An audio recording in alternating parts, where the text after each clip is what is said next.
Conversa de classe com Maíra Tangerino. Mentes únicas em conversas plurais.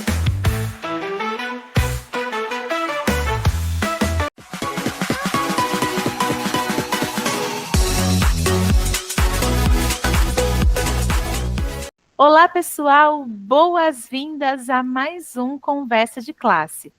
E hoje a gente vai receber aqui uma convidada, gente, que ela entende e entende muito de transformar conhecimento e impacto.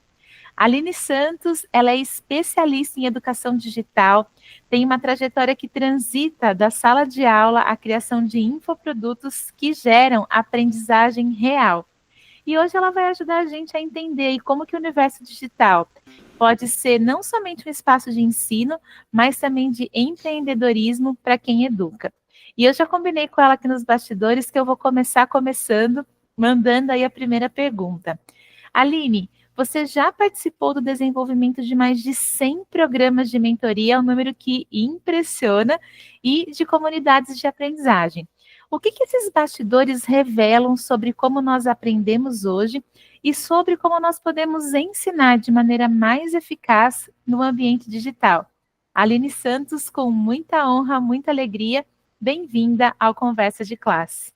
Oi, Maíra, muito obrigada pelo convite. Conversa de Classe é um programa aí potente, que você sempre traz várias profissionais e educadores, então, assim, estou muito feliz de estar aqui.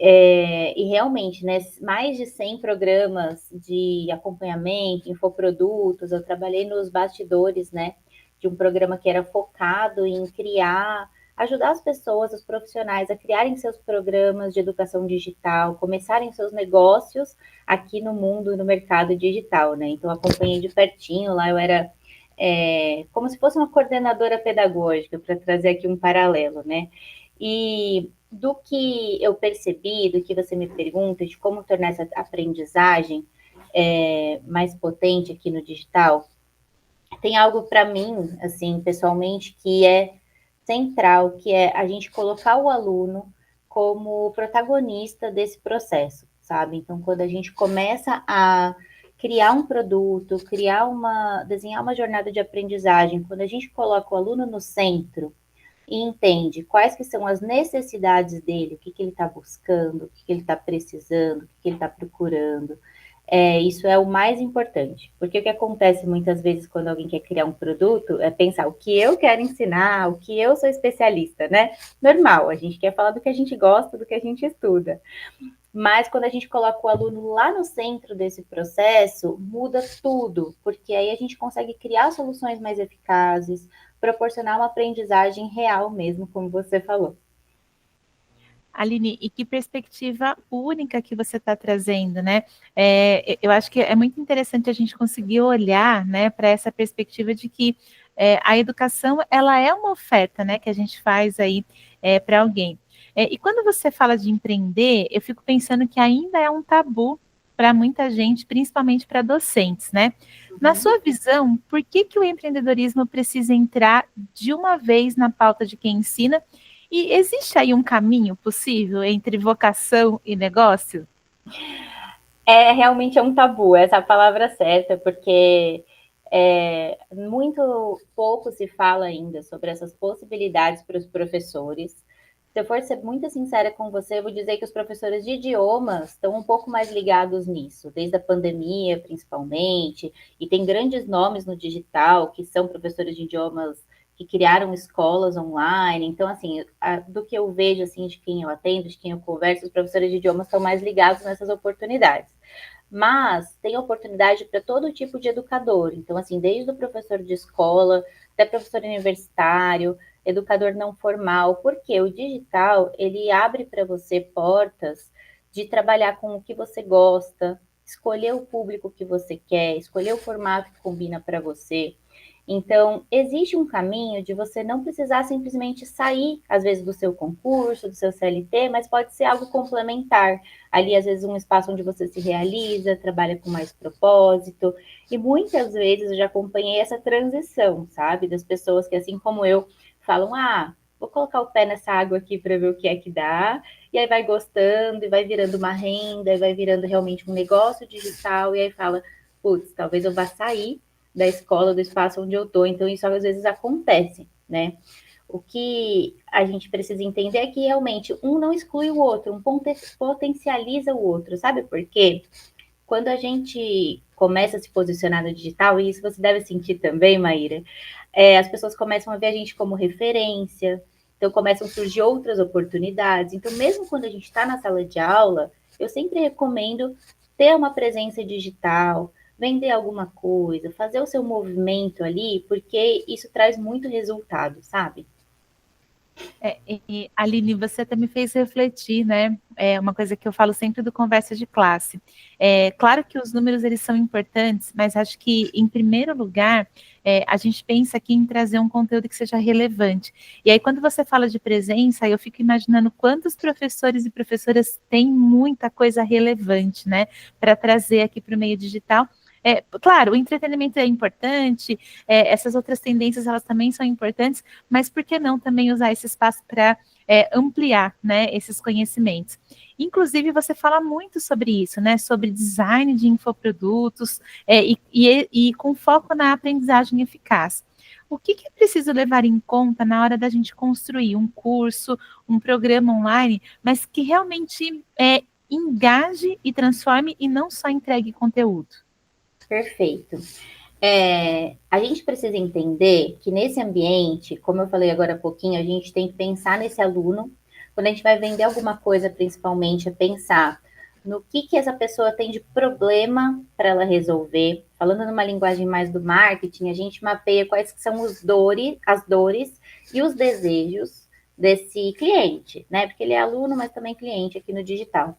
E então a gente precisa ter muita clareza disso, assim, de qual que é o desejo, a dor, o problema, a necessidade, e como que a gente vai resolver isso. Então, o que eu vou trazer de solução possível para resolver essa questão? E a gente pode fazer isso proporcionando momentos de interação com esses alunos, não só colocando, por exemplo, um curso gravado no ar e auto-instrucional, nada contra esses cursos, mas eles precisam ter um suporte maior para que o aluno realmente chegue no final. Então, quando a gente está falando de aprendizagem, não é só simplesmente, isso acontece com muitas pessoas que vão assistir a gente aqui.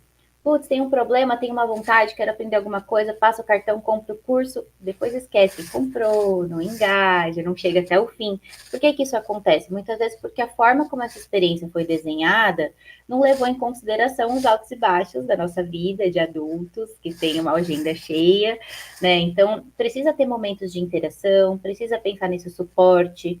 Isso pode ser mediado pelas tecnologias, pode ser, às vezes, um formulário, um espaço para dúvida, não precisa necessariamente ser abrir uma chamada no 1 a 1, sabe, com cada aluno, porque isso depende do ticket também. Se eu faço um produto muito baratinho, eu não vou ter um acesso exclusivo a mim, entende?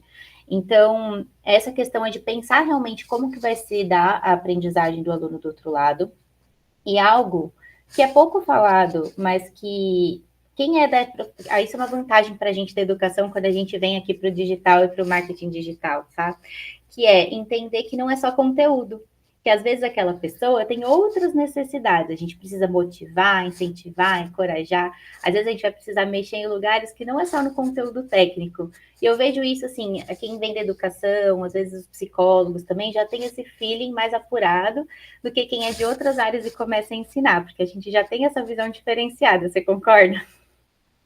Olha, super concordo com você. E estava até pensando, né, Aline, a gente fala hoje em dia de cultura digital, de aprendizagem ativa, de inteligência artificial, ou seja, o mundo está mudando, a educação está mudando, né? E a mudança às vezes não é igual para todo mundo, né? Pegando um gancho aí no que você está falando, como que você acha que os educadores podem se posicionar como protagonistas nesse cenário novo, sem se perder, né? Nesses modismos, nessas fórmulas prontas?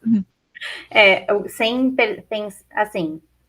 Geralmente, o educador pensa, putz, eu vou ter que fazer dancinha, eu vou ter que entrar no TikTok, não é isso que eu quero. E, gente, não precisa, né? Então, como a Maíra está dizendo aqui, não precisa se perder nesses modismos. O que eu poderia dar de conselho é entender o que vai melhor funcionar para cada contexto, para cada segmento. Então, igual quando a gente está na escola, que a gente não vai dar a mesma aula para o primeiro ano do médio, para o segundo ano do fundamental, né, dos anos iniciais, é a mesma coisa.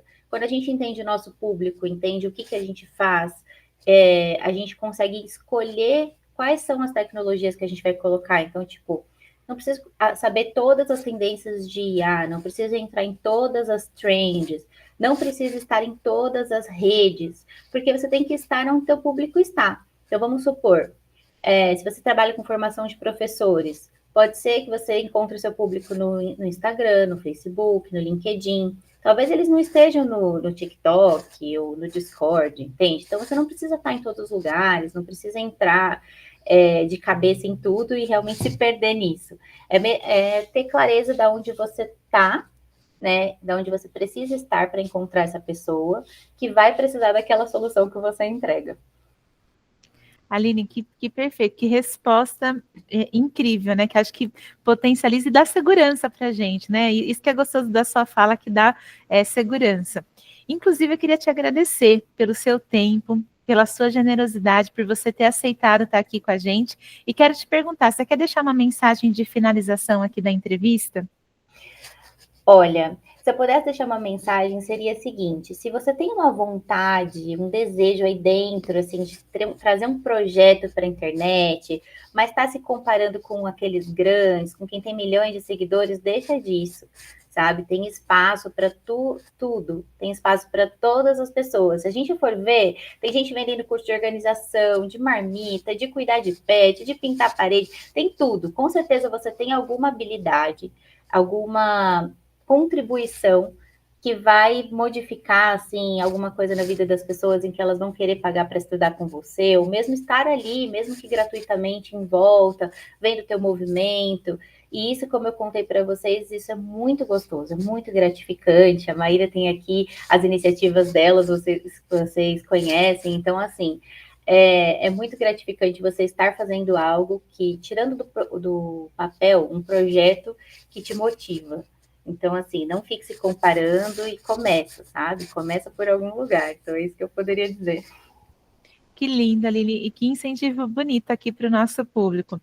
Mais uma vez eu te agradeço e, pessoal, a gente se vê no próximo Conversa de Classe. Até mais!